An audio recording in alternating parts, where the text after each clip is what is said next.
বাংলাদেশ সরকারের কথায় নতুন করে ঋণ দেওয়ার বিষয়ে আলোচনা শুরু করেছে আইএমএফ। তবে তারা সতর্ক করে বলছে, অর্থনীতি এখন বেশ চাপে আছে।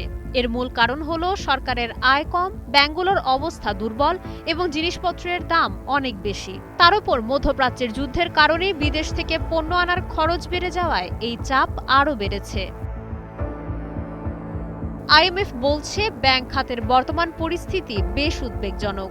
এই সমস্যা কাটাতে দুর্বল ব্যাংকগুলোকে দ্রুত ঠিক করার পরামর্শ দিয়েছে তারা।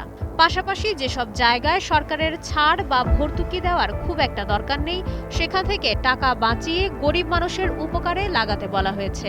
সেই সাথে জিনিসপত্রের দাম কমাতে এবং ডলারের রিজার্ভ বাড়াতে কিছু কড়া নিয়ম মেনে চলার কথাও বলেছে সংস্থাটি।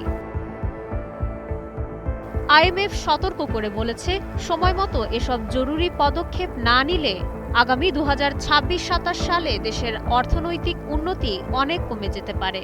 এদিকে আইএমএফ এর প্রতিনিধি দলের সাথে সরকারের বেশ ভালো আলোচনা হয়েছে।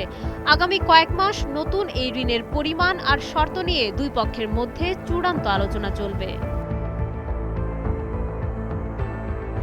মাইশা মালিহা, সময়ের আলো।